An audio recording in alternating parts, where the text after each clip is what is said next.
Math mastery hub में आपका स्वागत है। बच्चों, आज हम माध्यमिक शिक्षा परिषद उत्तर प्रदेश प्रयागराज की वेबसाइट पर दिए हुए हाई स्कूल परीक्षार्थियों की तैयारी संबंधी महत्वपूर्ण सुझाव को समझेंगे। नंबर 1 दिया है कि माध्यमिक शिक्षा परिषद की आधिकारिक वेबसाइट upmsp.edu.in पर पाठ्यक्रम एवं मॉडल प्रश्न पत्र उपलब्ध हैं, उनका भली भांति अध्ययन करें। दूसरा पॉइंट है, विद्यार्थी अपनी स्वयं की समय सारणी अवश्य बनाकर पढ़ें, जिससे सभी विषयों के निर्धारित पाठ्यक्रम की पुनरावृत्ति हो सके। तीसरा महत्वपूर्ण पॉइंट है, यदि किसी भी विषय में कोई टॉपिक या उदाहरण स्पष्ट न हो तो उसे ससमय विषय अध्यापक से संपर्क कर समझ लें। अगला पॉइंट है, पुनरावृत्ति के साथ साथ समय का प्रबंधन अवश्य करें।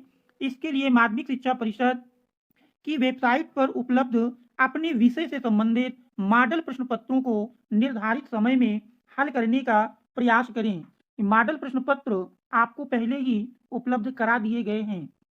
अगला महत्वपूर्ण पॉइंट है, इसमें कह रहा विषय से संबंधित गुणवत्तापूर्ण शैक्षिक सामग्री वीडियोज दीक्षा ऐप एवं माध्यमिक शिक्षा विभाग के यूट्यूब चैनल ई गंगा पर भी उपलब्ध हैं। विद्यार्थी उनसे भी सहायता ले सकते हैं। तो अपने अध्यापक के साथ साथ एक डिजिटल दिया है दीक्षा ऐप एवं माध्यमिक शिक्षा विभाग के यूट्यूब चैनल ई गंगा पर भी उपलब्ध हैं, उनसे भी सहायता ले सकते हैं। अगला महत्वपूर्ण पॉइंट है, प्रश्न पत्र 2 खंडों में विभाजित है। खंड आ बहुविकल्पीय प्रश्न, खंड ब वर्णात्मक प्रश्न। फिर अगला पॉइंट है, बहुविकल्पीय प्रश्नों के उत्तर OMR शीट पर तथा वर्णात्मक प्रश्नों के उत्तर परंपरागत उत्तर पुस्तिका पर देने हैं। जैसा कि आप जानते हैं कि प्रश्न पत्र हमारा 2 खंडों में विभक्त होता है। खंड आ में 20 बहुविकल्पीय प्रश्न आते हैं और खंड बा में 50 अंकों के वर्णात्मक प्रश्न होते हैं। अगला महत्वपूर्ण पॉइंट है कि OMR शीट को उत्तर सुनिश्चित हो जाने के पश्चात ही सावधानी पूर्वक भरें। तो पहले हमको निष्कर्ष पर पहुंच जाना है कि इस प्रश्न का यही विकल्प सही है, उसके बाद ही हम गोले को रंगें। ओवर राइटिंग एवं कटिंग न करें, अन्यथा उस प्रश्न पर अंक नहीं दिए जाएंगे। अगला महत्वपूर्ण पॉइंट है, क्या सर्वप्रथम प्रश्न पत्र को पढ़ लें। प्रश्न पत्र में दिए गए निर्देशों को अच्छी तरह समझने के पश्चात ही उत्तर लिखना प्रारंभ करें। उत्तर पुस्तिका में प्रश्न पत्र में दी गई प्रश्न संख्या को ही अंकित करें। तो ये महत्वपूर्ण पॉइंट है। कुछ बच्चे अपने अनुसार प्रश्न संख्या डाल देते हैं, तो आपको अपने अनुसार नहीं बल्कि प्रश्न पत्र में दिए गए प्रश्न संख्या को ही उत्तर पुस्तिका में डालना है। अगला पॉइंट है, खंडवार प्रश्नों के उत्तर खंडवार ही लिखें। प्रश्न पत्र में जिन प्रश्नों का उत्तर स्पष्ट हो उसे पहले हल करें और समय नष्ट न करें। तो प्रयास ये करना है कि अगर हमको प्रश्न पत्र में प्रश्न क्रम से आ रहे हैं तो क्रम से हल करें, और क्रम से यदि कोई प्रश्न नहीं आता है तो उसको छोड़ देना है, उस पर समय नष्ट नहीं करना है। जो प्रश्न हमको पहले आते हैं उनको पहले हल कर लेना है। अगला पॉइंट है, उत्तर पुस्तिका में कार्य स्वच्छता एवं स्पष्टता से करें। तो उत्तर पुस्तिका में जो भी कार्य करें वो स्वच्छ एवं स्पष्ट हो। अगला पॉइंट है, प्रश्न पत्र पूरा हल करने के पश्चात सुनिश्चित हो लें कि आपके द्वारा प्रश्न पत्र में अंकित सभी प्रश्नों को हल कर लिया गया है। तो एक बार रिपीट कर लेना है, देख लेना है कि हमने प्रश्न पत्र में दिए गए सभी प्रश्नों को हल कर लिया है। ऐसा तो नहीं कि कोई प्रश्न पत्र का प्रश्न छूट गया है। इसके बाद आप देख रहे हैं कक्षा 10 22 फरवरी को हिंदी का प्रश्न पत्र है। हिंदी से संबंधित कुछ महत्वपूर्ण टिप्स को समझेंगे। इसमें जैसे कह रहा हिंदी विषय के अंतर्गत गद्य पद्य संस्कृत खंड व्याकरण काव्य सौंदर्य खंड काव्य एवं निबंध सम्मिलित हैं। परीक्षा में सफलता प्राप्त करने के लिए समय का उचित प्रबंधन करके संपूर्ण पाठ्यक्रम का एकाग्रता पूर्वक पुनरावृत्ति करें एवं विषय को रटने के स्थान पर भली भांति समझकर पढ़ें। कुछ बच्चे विषय को समझने के बजाय रटने पर जोर देते हैं। हमको रटना नहीं बल्कि समझना है।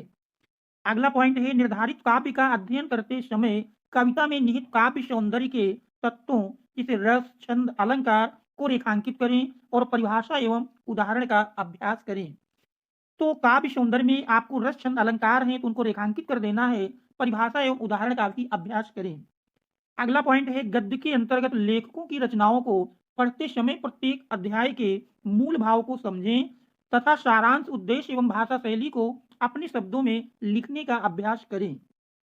फिर अगला पॉइंट है कि शब्द रचना के तत्वों जैसे उपसर्ग, परसर्ग, समास, पर्यायवाची, तत्सम इत्यादि के नियम एवं परिभाषा को भली भांति समझ लें एवं अभ्यास करें, जिससे प्रश्न पत्र को हल करते समय व्याकरण एवं वर्तनी संबंधी अशुद्धि का अभाव रहे एवं नए शब्द रचना और वाक्य गठन में सहायता मिले। परीक्षा के पूर्व गत वर्ष के प्रश्न पत्र एवं आदर्श प्रश्न पत्र को निर्धारित समय के अंतर्गत पूरा करने का अभ्यास करें। तो हमको मॉडल प्रश्न पत्र के द्वारा पूरी तैयारी करने के बाद एक मॉडल प्रश्न पत्र उठाएंगे और उसको, जो हमारा एक समय है परीक्षा का 3.25 घंटे, तो प्रयास करके उस मॉडल प्रश्न पत्र को हम 3.25 के बजाय 2.25 घंटे में ही हल करने का अभ्यास कर लें। तभी हम बोर्ड परीक्षा में ससमय पूरे प्रश्न पत्र को हल कर पाएंगे। अगला पॉइंट है, सर्वप्रथम प्रश्न पत्र को पढ़ लें। प्रश्न पत्र में दिए गए निर्देशों को अच्छी तरह समझने के पश्चात ही उत्तर लिखना प्रारंभ करें।